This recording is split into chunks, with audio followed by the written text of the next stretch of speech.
What I wanted to say just as a message, number one, if you've never done it, don't do it. Because that's the easiest thing in the world, is not to start. Number two, if you've done it, it's not too late to stop. And the sooner you stop, the better off it's gonna be, because the longer you use it, the worse it gets. And the third thing, if you're doing it out of frustration because you're trying to cope with a life difficulty, it really doesn't solve your problem. To make your life a little nicer and to learn how to cope with other things, my suggestion is just try to pick a hobby, whether a sport that you enjoy or a musical instrument or drawing, or and just find a nice hobby. It will be much better to cope with difficulty. Thank you. If you have any questions, well, thank you so much for hosting me, and thank you for coming this morning. I'm ecstatic to be among you here, and thank you for the kind introduction. So as you heard, I'm Hassan Nemeh. I'm a cardiothoracic surgeon. Is this too close? That's all right. The class just changed. Okay. At Henry Ford Hospital in downtown Detroit, and I direct the heart and lung transplant program. Part of the reason I'm here is an invitation basically mediated by Isabella and the school to come here and talk to you, to bring to your awareness a problem that's happening in our society, and it's becoming bigger. Vaping and e-cigarette started appearing on the market in the United States in about 2007. And when they were first put out there, the promise was that they will help people who are addicted on cigarettes get rid of their addiction. And then the other promise was that they are a lot less harmful than cigarettes, so they don't disturb health, and they don't have the long-term effects of cigarettes like cancer and heart disease and so on. And the technology basically took on fire because a lot of people just started using it. And currently, vaping and e-cigarettes are the most commonly used form of nicotine. In addition to that, there was introduction of using drugs like the substance related to marijuana and other drugs, in addition to the different flavors that were put in the market, mint and bubblegum, and very attractive flavors that mostly attract young users. The thing that we are aware of, first of all, the industry is not regulated, so we really don't know what's in these things in an open way. Many of these products contain nicotine, which is the main substance in cigarette smoke that make people addicted to the cigarettes. So it's a very highly addictive substance. And people seem to be becoming addicted to vaping the same way they get addicted to cigarettes. So it's not any more benign. And there is no evidence whatsoever that it really helps people quit cigarette smoking. The other thing that became more popular, a lot of people are obtaining the vaping juice or the cartridges from either black market sources or making the stuff at home and putting things in them that could potentially really have very, very nasty effects on the health of the lungs and the body in general. So over the course of time, as I was saying earlier, the use became more and more common, especially among people in your age group. The last set of statistics that I saw were scary, but I am certain they're not 100% accurate. I think they're underestimating the actual numbers. But it's estimated that 1 in every 4 senior high schoolers is vaping on a regular basis. And 1 in every 11 eighth graders are vaping on a regular basis. Be mindful of the fact that these numbers really are coming from people who are volunteering the information. So you know, as much as I know, that many people are denying it while they're doing it. So the fact of the matter, a lot of people are using, and it's a very dangerous addiction that we're facing at this point in time. Now, what motivated me to move on and be a public speaker in this regard is the fact that starting near the end of last spring of 2019, and it was started to be recognized in the area around Illinois and Wisconsin, that there were few reported cases of people who vape and they're showing up in the hospitals with severe double lung injuries. Clearly, the majority of these folks improved with regular means, but the number of reported cases escalated, like literally like an explosion over the course of a month or two. And then they were starting to see people who ended up dying from this exposure. So for us at Henry Ford, we weren't exposed to any actual patients up until a phone call we got in October about a young man who was a 16-year-old, an athlete, a swimmer, someone with aspirations to join the army in the future and become somebody to save people and help this country and help the society, was admitted to a hospital in Detroit with lung injury that they feel that it was related to vaping by the progression of the story and by the admission of the patient. So the patient came in extremely short of breath, having fever, feeling miserable, nausea, vomiting. Was admitted to the hospital. He was started on antibiotics, and people were trying to help him out as much as possible. But despite all the interventions, all the medications, his lung function worsened over time. And over the course of a couple of weeks, he ended up needing to go on a ventilator, artificial ventilator with a tube down his throat to help him breathe because he couldn't breathe on his own. And despite this support, he continued to worsen. And his lungs became completely non-functional at a certain point in time, where even the ventilator wasn't good enough to support his life. So he had to be put on a special machine. We call it ECMO. It's just basically the first letters of extracorporeal membrane oxygenation, which in a simple way is a machine that takes the blood out of the body, puts oxygen in it, gets rid of the carbon dioxide, and put the blood back into the body to circulate. So basically, it takes over the function of the lung. And that was the only way for him to stay alive, was putting him on this machine. Again, there was some hope that the process can be stopped with medications and reversed. But after several days of ECMO support, there was evidence that his lungs continued to worsen with time. And that was the time when we got the phone call at Henry Ford saying, are you guys willing to look at this poor patient and see if you can save his life with a lung transplant because his lungs are destroyed?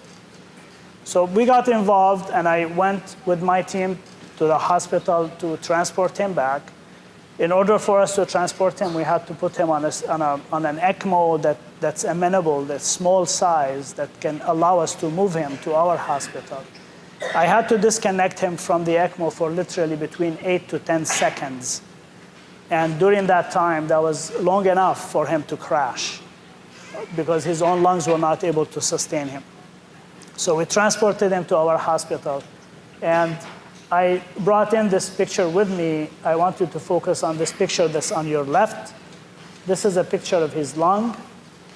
This is a picture of his lungs after transplant. And the reason I put this in here because this is how lungs should look like.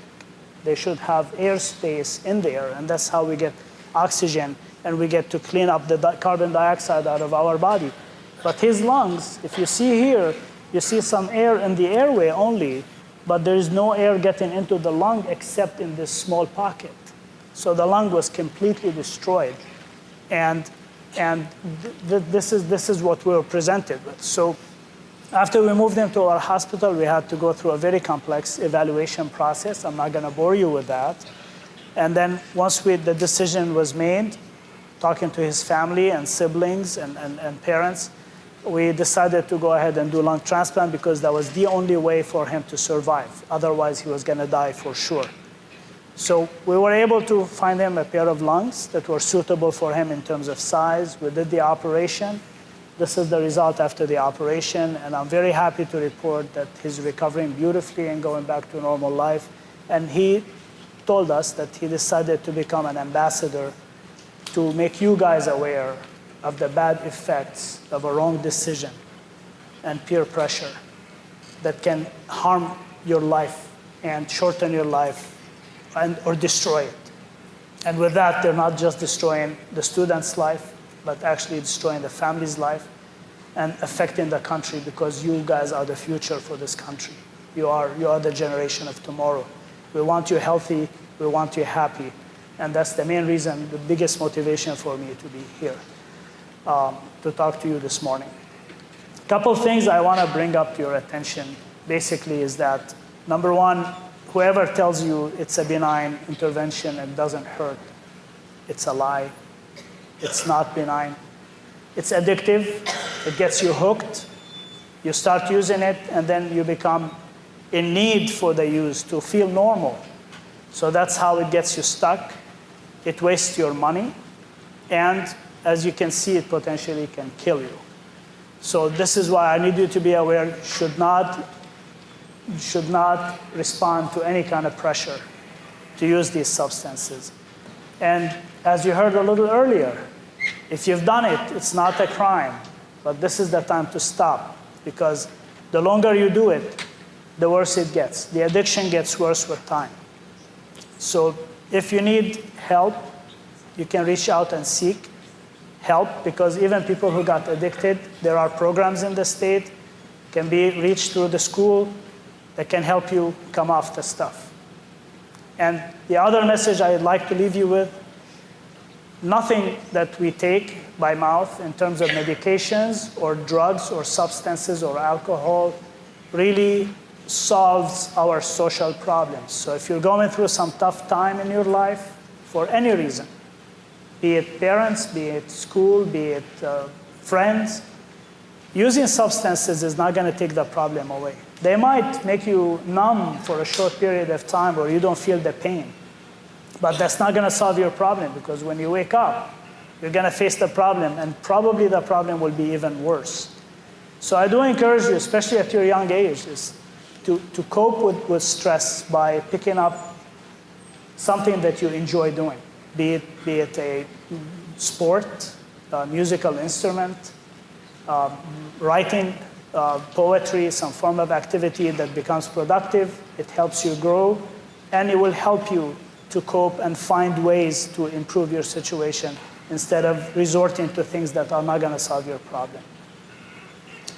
So for the most part, the epidemic that we faced starting in the spring showed a lot of rise in number of people who got hurt and died up until about September, October, where it reached the peak. And this is the time where our patient presented. And then it seems like the number of cases are decreasing now. They're still being reported, because as of 10 days ago, I got an email from someone telling me that a 15-year-old student who vaped for about a month only, a few times, died in Texas from lung injury. So they could not save his life. So people are still getting hurt with this stuff.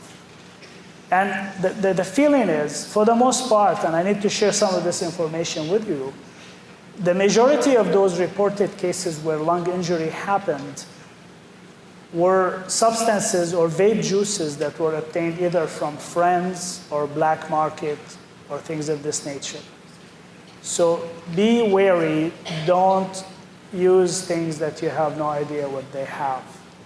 And the vaping device itself, all forms. I know there are many shapes. Some of them look like a cigarette, and some of them look like cartridges, and some of them look like a thumb drive.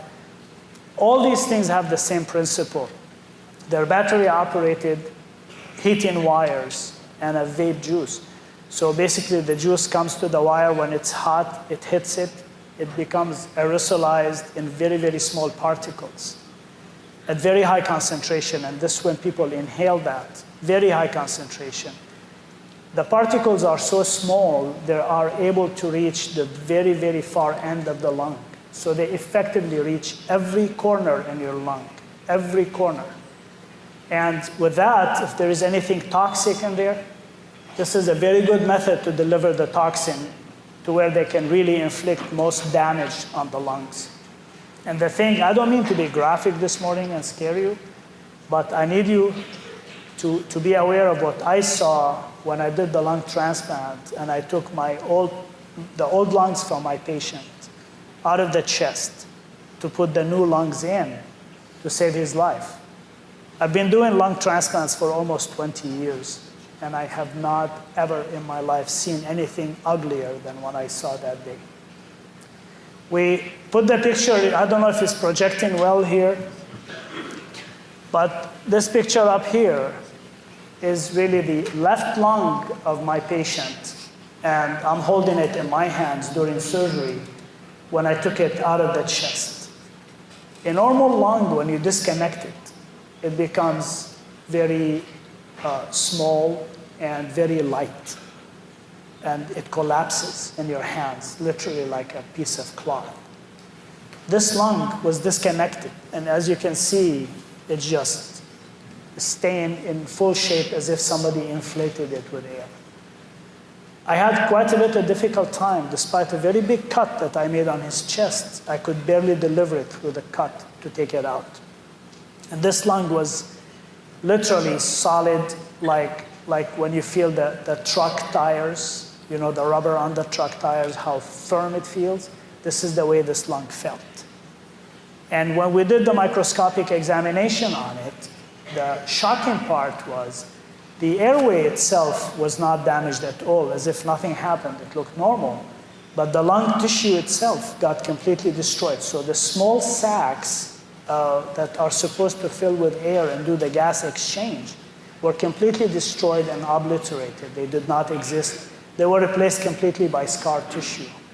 And even the lymph nodes inside this lung had dead areas in them the same way as the lung did. And here, again, the picture is probably not doing it enough justice. But in the top part here of the lung, you see areas that are dark black, and it's basically dead lung tissue. So this substance injured the lung, injured it partially, and despite the fact that the patient was not using any more, clearly he's in the hospital, he's not getting exposed to more toxins, the reaction continued to destroy his lung over the course of a month afterwards. So by stopping, it doesn't mean that the effect went away. Apparently the reaction started and the lung continued to get destroyed for a period of a month afterwards to get us to this picture and that picture up there. So with that, I think, that brings me to the end of what I want to tell you. And I really like to open the stage at this point to see if any of you guys have a question that I can answer for you.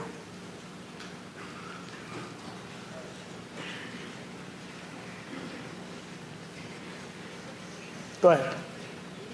Isn't there also a chance that when someone is vaping that it can also it can overheat and explode? I didn't hear you all that well. Can you speak a little louder? I'm sorry. Isn't there a chance that when someone's vaping that it can overheat and explode? I've heard of that, but I'm not sure about how it could happen, because it should be battery powered and it should be kind of not a very high heat, but who knows what's inside the cartridge? Depends on the vape juice. If it's something flammable, sure.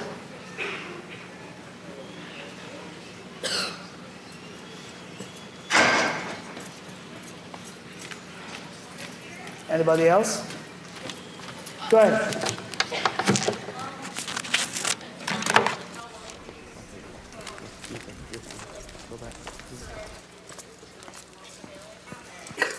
It's a very good question. So the question was, for people who didn't hear it, is there a time between starting to vape and getting the injury? And the answer to that is, with this kind of injury, we don't know any time frame, because we've seen people get hurt after using only a few times. Because basically this injury is coming not from the dose or the exposure, it's coming from the fact that this substance is so toxic it induces injury in the lung and it goes on. So some people who got hurt were using it for a couple of years, and from what I heard, that the child who died in Texas was using it for less than a month. Go ahead. Dr. Nemeh, we have one right over here. Okay. How many people have died from vaping? How many people? Like how many people in the last year have died? I'm sorry, I didn't hear it. Ask it one more time. How many people did what? How many people have died from vaping in the past year? Okay, well, up until the last time I looked, there were about 60 confirmed deaths from vaping with this kind of injury. Excuse me. Sit up. in the United States. And just, before that, up until May, nobody was reported. Okay. Does vaping, can vaping often be a gateway to more like harmful chemicals? The question, Dr. Nemeh, is can vaping sometimes be a gateway into other harsher chemicals or drugs? Absolutely. I mean, any kind of addiction can lead to other addictions. So starting with nicotine, people can move to THC, can move to marijuana, can move to other products. And people are using it in a very nasty, when I say the word creative here, it's not a positive creative, in a nasty creative way, to use a lot of other substances. So yes, people can start with something and ruin their life with moving to more harsh things. Absolutely. How long does it take for the vaping to affect your lungs?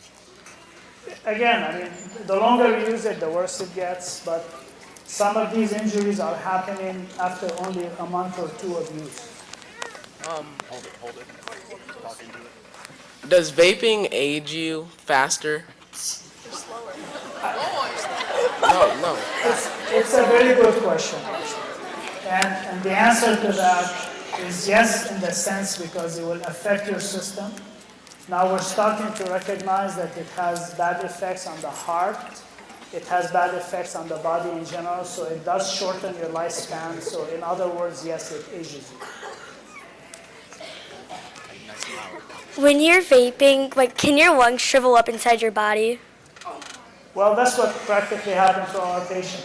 Yes. Okay. Dr. Nemeh, how many more questions would you like to take? Whatever the time allows. Oh, all right. Well, there we go. Alexis, talk nice enough. Folks, the quieter you are, the easier it'll be for Dr. Nemeh to hear the questions. Thank you. I know that some teens use the vape for the flavor. Do you think that if there was not a good flavor, that some teens would stop using it? Well, stop using it is the smartest thing to do because the flavors are all artificial. A lot of the flavored substances have nicotine in them, so they can get you addicted.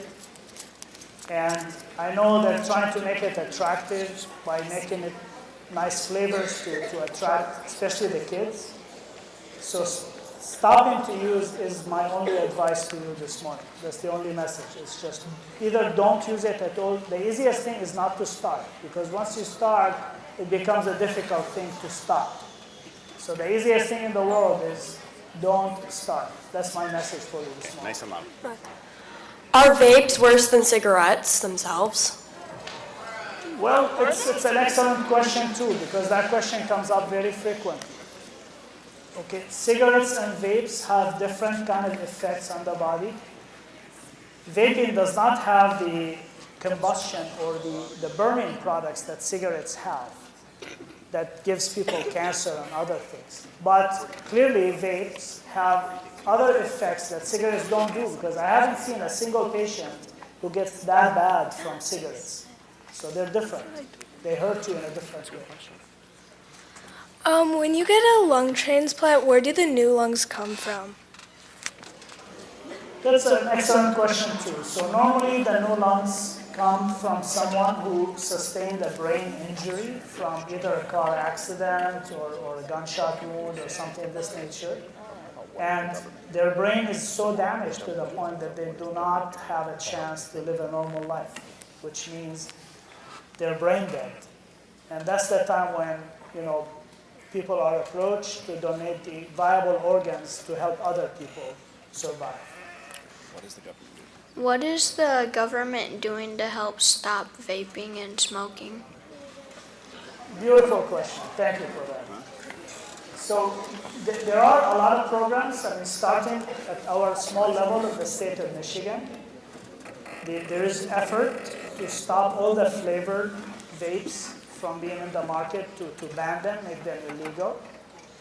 There is an effort that we heard also in the last couple of months in the White House. There is a push to stop the flavored vapes. There are a few programs that are trying to stop the marketing to young kids in particular, and to bring to public attention the ill effects of vaping so people are aware of that. So there are steps happening now. I expected action a little earlier, but it's never too late. They're working on it. All right, Lola, nice and loud. If someone's near you is vaping, can you get addicted to nicotine secondhand? I don't have enough information to answer this with certainty, but I would imagine that secondhand effect of vaping would be probably similar to regular cigarettes. Damage your lungs a lot. So even if you like vape one time, can it still damage your lungs like really bad? It potentially can if you use a substance similar to what happened to this patient of ours, but again, I mean, most people don't get hurt from one use. They use it a little and they get comfortable and then they get addicted and they use more. So the majority of people are getting hurt from using it repeatedly. Can it make the vape Nice and loud. If you get like a certain disease, can it make like the effects of vaping worse? You mean vaping make other diseases worse? Yeah. Absolutely. I mean, there are effects on the heart and vascular system, as well as the ill effects that we know about the lungs. Braylon, what's your question? So, how many people have you done a lung transplant on? For vaping, that's the only patient. But we do a lot of lung transplants for other illnesses. Vape has killed the most people. Like, are they all the same? Oh, okay. Yeah. Ask if all the vapes are the same. Are all vapes the same? They're not. I mean, there are a lot of substances out there available. We feel that most of them will end up being harmful, but there are things that are more harmful than others. So they're not the same, especially the vapes that are obtained from the black market. They're probably more harmful to your body than other kind of vapes. Can vaping hurt any other part of your body? Can it hurt what? I'm sorry, what was the last part? The question was, can vaping hurt other parts of your body? It can hurt the heart and the vascular system, not just the lungs. But again, you have to remember that it has been around only for about 10, 12 years. So we don't know the long-term effects of it yet. So at what age are kids normally pressured into vaping? I've heard of people starting to vape as soon as the 5th grade from peer pressure. What's your question? All right, Seahawks, that was a super surprising answer, and even more important as to why you're sitting here receiving this presentation. Okay, so what happens if the lung transplant doesn't work? Well, basically, it means the patient will die. Lauren, what's your question? Okay, but don't laugh. What was the biggest obstacle you faced while completing the lung transplant? That's a great question, Lauren. For this particular case? Yes. Okay, well, the difficulty happened basically from a decision-making process. First of all, the patient was very ill. And operating on sicker patients makes the operation more dangerous. That's number one. Number two, also, when someone comes to us to have an organ transplant, we normally don't transplant people who are addicted on substances. We deny them transplant. So we usually ask people to go home, quit, and show us that they quit for at least 6 months before we even think about offering the organ. In here was the biggest difficulty, the biggest challenge for me from an ethical standpoint. I didn't make the decision by myself, it's a whole team. It involves psychologists and other healthcare workers. Our biggest difficulty was, this is a 16-year-old, so basically it's a child, juvenile age. And he had absolutely no chance to quit. because if we were to ask him to quit, he was practically going to die. He had no choice. The only way to keep him alive was to transplant him. So we had to go through a very difficult set of conversations among us, with the family, with the peers, with the parents, to get to this decision.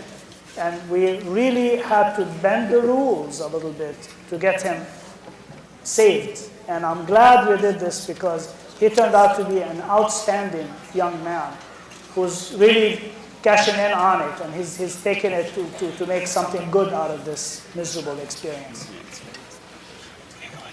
So if you still know nicotine vape, can you still get harmed? Can you repeat that, please? If you know nicotine vape, can you still get harmed? Yes, you can. Yes, you can. It's probably not the same thing as here, but the long-term effects of nicotine vaping are not very clear to us yet. There is clear effect of the heart and vascular system. I think that was asked already. And I think it's very damaging. It's not a benign intervention. Carter, what's the question? Can they feel like lose or gain weight or something like that? Does it have other effects? Does vaping like have other effects like gaining weight or like something like that? Heart failure? So he's wondering if vaping has other effects, possibly like gaining weight or any other side effects like that. Nothing that we know of at this point in time. Okay. Nice and loud. If you took the nicotine out of the actual vape tool, is there still any other toxic chemicals in it? That's an excellent question, actually. There are a lot of chemicals involved with the e-cigarettes and the vapes. And even the wire itself carries some metal that can be potentially toxic to the lungs. So there are a lot of substances that inflame the lung, a lot of substances that produce inflammation in the body. And we haven't seen the actual effects of this. I want to tell you guys, you probably don't know this, but people started smoking regular cigarettes in the late 1800s, early 1900s.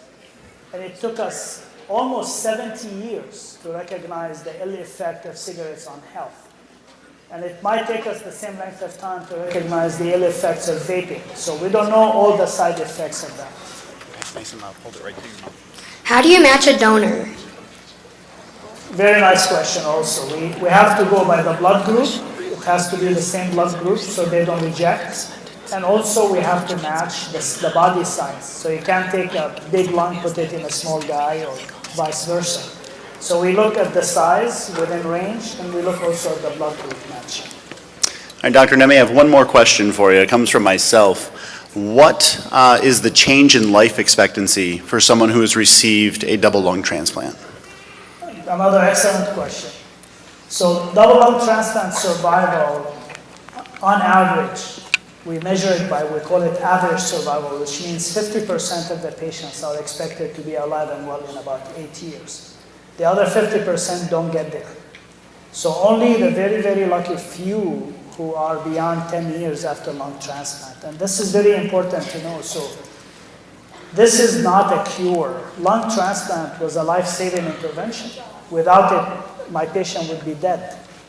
But on the flip side of this, he will not have the normal life expectancy that he was destined to have if he never touched the vapes. Thank you. Thank you, guys. You've been awesome.